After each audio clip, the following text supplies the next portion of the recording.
If you have to push and strain, and it still feels like almost nothing came out, try this right now. Press your fingers in low on the left side of your belly, just inside your hip bone. Slow and firmer than feels polite. Soft and giving is normal. But if you feel something firm down there, like a length of rope that does not move when you press on it, that is not gas. It is not what you ate for dinner, and it is not what you think.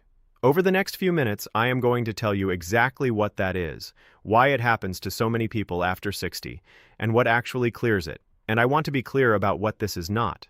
This is not ordinary constipation. It is not a fiber problem. It is not slow metabolism. And it is not just what getting older feels like. Those are the 4 answers most people land on, and all 4 of them will keep you stuck.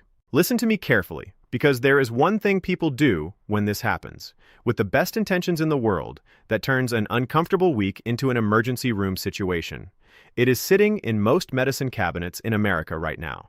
I will tell you exactly what it is, but I need you to understand the mechanism first, or the warning will not mean anything to you. I'm Dr. James Weatherly, and this channel exists for one reason. There are health problems that people over 60 are simply too embarrassed to bring up in a 15-minute appointment, so they never get explained properly, and they quietly get worse. This is one of the biggest ones. Let me give you a picture, because once you can see this, everything else makes sense. If you have ever done any work around the house, you have probably had a bucket of joint compound or plaster sitting in the garage. When you open it fresh, it spreads easy. Soft, smooth, the consistency of thick frosting. Now suppose you leave the lid off and come back in a week. That same material is a solid disc. You cannot spread it. You cannot even get a knife into it. Nothing was added to it and nothing was taken away except one thing: water. That is exactly what your large intestine does for a living. That is its actual job. Everything that comes out of your small intestine arrives as a thin, watery slurry, and your colon walks it slowly along and pulls the water back out of it, because your body is not willing to waste that much fluid. By the time it reaches the end, it should be soft and formed, well-hydrated waste that passes without effort. Your colon does not have an off switch. It does not know how long the material has been sitting there. It just keeps doing the one thing it does. It keeps pulling water. So when stool stops moving along for a day, then 2 days, then 4, your colon does not stop working. It keeps drawing moisture out of something that is going nowhere. Soft becomes firm. Firm becomes hard. And eventually you have something in the lower part of your bowel that has the consistency of dried clay wedged in place. That has a name. It is called a fecal impaction. And it is a genuinely different thing from constipation, in the same way that a slow drain and a completely blocked drain are different things. Here's the part that matters. Go back to that bucket of hardened plaster. What happens if you pour water on top of it? It sits on the surface. It does not soften the disc underneath because the disc is no longer able to absorb anything. You could pour water on it all day. This is why so many people tell me they drank more water, they added more fiber, they took a stool softener every night, and nothing happened. They were pouring water on the lid. And here is the second thing about that hardened disc. If you take a chisel to it and start hammering, you do not loosen it. You compact it. You drive it tighter against the sides of the bucket. That is what straining does. Every time you sit there and bear down and push, you are not moving that mass toward the exit. You are pressing it harder against the walls of your rectum and wedging it more firmly in place. This is why the harder you work at it, the less happens. It is not weakness, and it is not your effort. The mechanism is working against you. So the reframe I want you to hold on to is this. That feeling of never being finished is not the problem itself.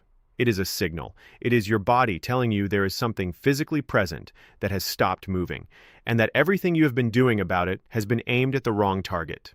Why does almost nobody explain this? Partly because appointments are short, and this is the last subject anyone wants to raise while they are sitting on paper in a thin gown. Partly because the word constipation covers so much ground that a real impaction gets treated like a mild version of the same thing. It is not a mild version. It needs a completely different approach, and the standard advice can actively make it worse. Let me tell you about a man I will call Ray, because his story shows you every piece of this in the order it usually happens. Ray is 73. He spent 31 years tuning pianos in Duluth, Minnesota. He is the sort of man who can walk into a church hall, hit one note, and tell you which string has drifted. He used to say something to his apprentices that I have never forgotten. He said the note that is almost right is the one that ruins the whole chord. A note that is badly wrong, everybody hears. A note that is nearly right just makes the whole thing sound sour and nobody can say why. Ray carried a tuning fork in his shirt pocket for 3 decades. He noticed everything, and he ignored his own body for 11 days. It started small. He missed a day, which happens to everybody. Then 2. He did not think much of it. By day 4, he had a heaviness low in his abdomen that did not go away, and he started sitting on the front edge of chairs instead of leaning back, because leaning back made it worse. His wife noticed he stopped going to his Thursday morning coffee at the diner on the corner, where he met 2 other retired tuners every week without fail. He told her he was tired. He was not tired. He was embarrassed. And that is the piece I want you to hear, because it is the most dangerous part of this entire condition, not the blockage, the silence around it. By day 7, Ray was straining hard enough that he was getting lightheaded when he stood up.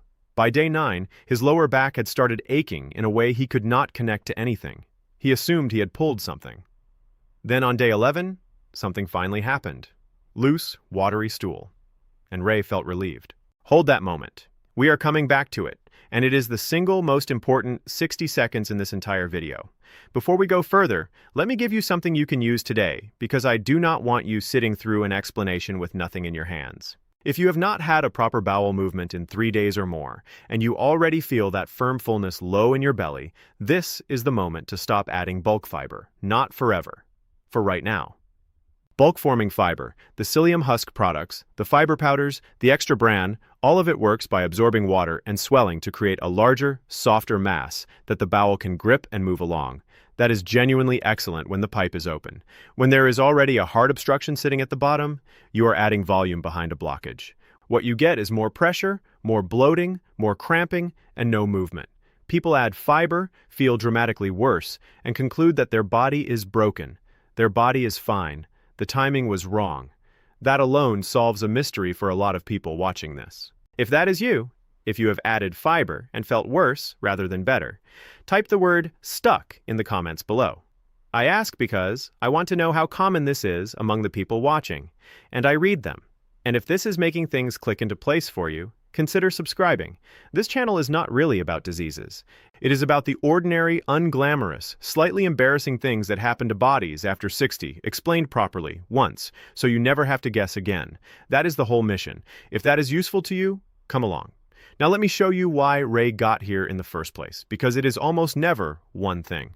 There is a widespread belief that the bowel simply slows down with age, the way a clock winds down. The honest picture is more interesting than that. In a healthy older adult, the gut itself does not slow dramatically. What changes is nearly everything around it. The first change is fluid, and it is quieter than people realize. Your sense of thirst becomes less reliable as you age. Not absent, less reliable. A younger person who is mildly short on fluid feels genuinely thirsty. An older person can be meaningfully dehydrated and register nothing at all. Add to that the very common habit of deliberately drinking less in the evening so you are not up 3 times in the night, and you have somebody running slightly dry every day for years. Your colon does not get a memo about this. It still pulls its share of water out of whatever is passing through. And if the whole system is short, what comes out the other end is drier and harder from the beginning. The second change is movement. Not exercise. Movement. Walking, standing, bending, going up and down stairs. The colon is a muscle that responds to the rest of your body being in motion. When somebody's knee goes, or their hip goes, or they have a bad winter and stop leaving the house, their bowel notices within days. Ray had cut his walking to almost nothing over 2 winters and had not connected it to anything. The third change is the one nobody warns you about, and it is medication. I want to be very careful here. I am not telling you to stop anything. Do not stop anything. But you deserve to know that a long list of extremely common, entirely appropriate medications slow the bowel as a side effect. Opioid painkillers are the strongest offenders by a wide margin, and even a short course after a surgery or a dental procedure can start this. Calcium channel blockers for blood pressure, the amlodipine family, slow gut muscle right along with blood vessel muscle. Iron tablets. Calcium supplements. Many antidepressants, particularly the older ones. Antihistamines, including the sedating kind people take to sleep.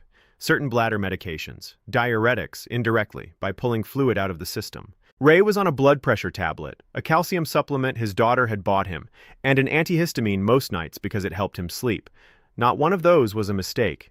Taken together, over years, quietly, they were the reason his system was running slow. Nobody had ever laid those three side by side for him. That is not negligence. That is what happens when three different prescribers each see one piece. Here is a fourth piece that almost never gets mentioned, and for some people, it is the whole story on its own. Emptying your bowel properly requires a muscle to relax at exactly the moment you push. Your pelvic floor and the ring of muscle at the outlet have to let go. In a lot of adults, and it becomes more common with age, that coordination drifts. When they bear down, the outlet muscle tightens instead of releasing. Doctors call this dysynergic defecation, which just means the muscles are working against each other rather than together. You are pushing on a door while holding it shut. You can make this dramatically worse without knowing. Holding your breath and bearing down hard is the exact movement that tends to lock that outlet. People who strain the hardest are often the people whose outlet is the most closed. So that is the storm. A little dry, a little slow, medications that quietly reduce the push, and an outlet that will not always open. Any one of those is manageable. Together, they mean stool sits. And when stool sits, the colon keeps pulling water out of it, and you get the hardened disc in the bucket. Let me remind you where we are going, because we are about halfway. I told you at the start there is one thing people do in this situation, with the best intentions, that turns this from uncomfortable into genuinely dangerous. Ray did it. Almost everybody does it. We are about to get to it, and I want you to hear it properly, because if you take one thing from this entire video, this is it. But first, back to Ray on day 11, standing in his bathroom feeling relieved. The loose, watery stool that arrived after 11 days of nothing was not the blockage clearing. It was the opposite. It was proof the blockage was still there. Picture a gutter along the edge of a roof, packed solid with wet leaves at one end. The rain does not stop. It keeps arriving, and it finds its way around the edges of that plug, and it drips out the other side. If you were standing on the ground looking up, you would see water coming through and think the gutter was draining fine. It is not draining. It is leaking around an obstruction that has not moved an inch. That is exactly what happens in your bowel.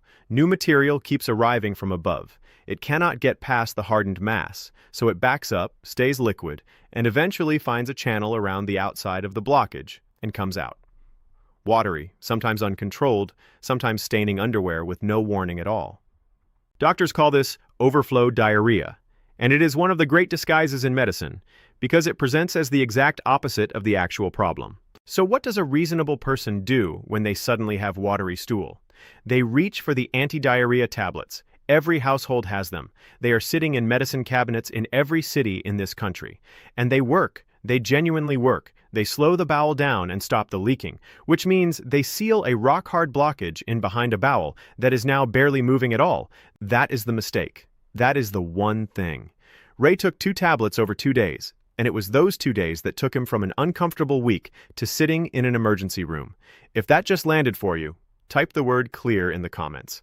I genuinely want to see how many people did not know this, because in my experience, it is nearly everybody. The rule is simple, and I want you to hold it. If you have had days of nothing followed by sudden watery stool, do not treat it as diarrhea until somebody has ruled out an impaction. Sudden loose stool after a long stretch of nothing is not a stomach bug. It is a signal, and it is not the only disguise this thing wears. Remember Ray's lower back ache, the one he blamed on pulling something. A large hardened mass in the rectum takes up space in a part of the body that does not have any spare room. It presses backward against the sacrum and the nerves that run through there, and it produces a deep, dull, constant lower backache that has absolutely nothing to do with muscles or discs. People get imaging. People get physical therapy. The ache does not move because the cause is on the other side of the wall. The same crowding pushes forward as well. Your bladder sits directly in front of your rectum. When something hard is pressing against it from behind, the bladder cannot fill or empty normally. You get a weak stream, or trouble getting started, or the sense of needing to go constantly with very little arriving. In men, this gets attributed to the prostate almost automatically, sometimes correctly, sometimes not. Ray's back pain and his bathroom trouble were never 2 problems. They were one problem, announcing itself in 2 places. And there is one more, and this is the one that changes lives. In older adults, particularly those in their late 70s and 80s, an untreated impaction can produce sudden confusion, genuine disorientation, not knowing the day, not tracking a conversation, agitation in someone who is normally perfectly sharp. Families see this, and their minds go straight to dementia or a stroke. Clinicians who work with older adults keep this on the checklist precisely because it is reversible, and because a person can look profoundly unwell one day and be entirely themselves again a day or 2 after the blockage is cleared. So if you are caring for a parent and their thinking has changed suddenly over a few days, one of the first questions worth asking is when they last had a proper bowel movement. It is not a glamorous question.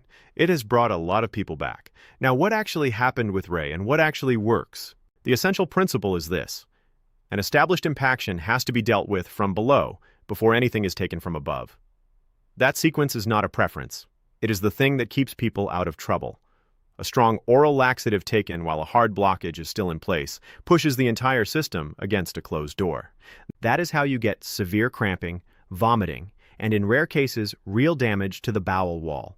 Clinical guidance on this is consistent, and it has been for years. Clear the bottom first, then work on the top.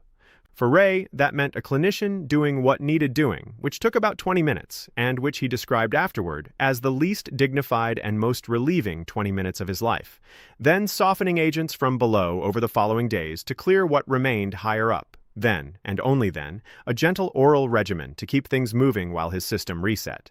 Here is the honest version of how it ended, because I do not want to sell you a fairy tale. It was not one and done. Ray had a second scare about 5 weeks later, a couple of days of nothing, and that scare is arguably what fixed him for good, because it taught him that this was a system he had to manage rather than an event that had passed. What actually changed was not really his body. It was what he paid attention to. He started tracking days. He started drinking through the day rather than gulping in the evening. He got his medications reviewed properly, all of them, laid out on one table at one time. He told me, months later, that he had been treating his body the way an amateur treats a piano, waiting until it sounds obviously wrong. And he said the thing he used to tell his apprentices about how the note that is almost right is the one that ruins the whole chord. He had felt almost right for years. Slightly heavy, slightly slow, slightly not finished. Never wrong enough to say anything about. That is exactly how this builds. So let me give you what to actually do, and I want to say plainly that this is education, not a diagnosis of your situation. Your own body, your own medications, and your own history need a conversation with your own doctor. First, find out where you actually stand. Track it honestly for 1 week. How many days between movements? And crucially, whether you feel finished afterward. That second question is the one that gets left out, and it is the more useful one. Somebody who goes daily but never feels emptied can still be building up a load in the rectum. Second, fix your fluid timing rather than your fluid volume. Most people do not need dramatically more water. They need it spread across the day instead of concentrated in the evening. Steady fluid through the morning and afternoon gives your colon something to work with at the point in the day when it is most active. If you are limiting fluid at night because of your bladder, that is reasonable. Move it earlier. Do not remove it. Third, change how you sit. Get your knees higher than your hips with a small footstool and lean forward with your forearms on your thighs. That position straightens the angle at the outlet significantly. And when you push, do not hold your breath and bear down hard. Breathe out slowly through pursed lips while you relax the pelvic floor. This sounds far too simple to matter. For people whose outlet muscle is tightening when it should be releasing, it is often the single biggest change they can make, and it costs nothing. Fourth, get every single thing you take reviewed in one sitting. Prescriptions, over-the-counter items, supplements, sleep aids, all of it, in one bag, on one table, in front of your doctor or your pharmacist. Ask directly which of these slow the bowel and whether any could be adjusted or timed differently. Do not stop anything yourself. The point is that no individual prescriber ever sees the full list, and you are the only person who can put it in front of them. Fifth, know the line. If you have gone several days with nothing, and you develop vomiting, severe belly pain, a hard swollen abdomen, fever, blood, an inability to pass urine, or sudden confusion, that is not a wait-and-see situation. That is a same-day medical assessment. Likewise, any new and persistent change in your bowel habit, unexplained weight loss, or blood needs proper investigation, regardless of everything I have said today, because those symptoms have other causes that must be ruled out. Which of those 5 are you going to start with this week? Tell me below. The footstool one is free and it surprises people. Here is what I would leave you with. That unfinished feeling is not something you have to live with, and it is not a verdict on your age. It is a mechanism. Your colon pulls water, and when things stop moving, it keeps pulling. Everything else follows from that one fact, including the leaking that looks like diarrhea, including the backache, including the confusion in someone you love. Once you can see the whole picture, you stop guessing, and you stop being frightened of your own body. Now, one thing before you go. Somebody in your life is dealing with this right now and has not said a word about it. a parent, a spouse, a neighbor. This is not a subject people raise. They will not go looking for this information, they will not type these words into a search bar, and they will keep quiet until it becomes an emergency. If you send this to one person, you might be the only way it ever reaches them. That is worth 90 seconds of your time. And if you want more of this kind of explanation, the unglamorous things nobody sits down and walks you through, subscribe and stay with me.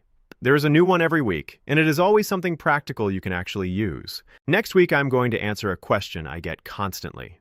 Why so many people over 60 wake up between 3 and 4 in the morning, every single night, almost like clockwork, and why the usual advice about screens and caffeine misses what is really going on. It is not what most people assume, and it connects to something we touched on today. I'm Dr. James Weatherly. Take good care of yourself.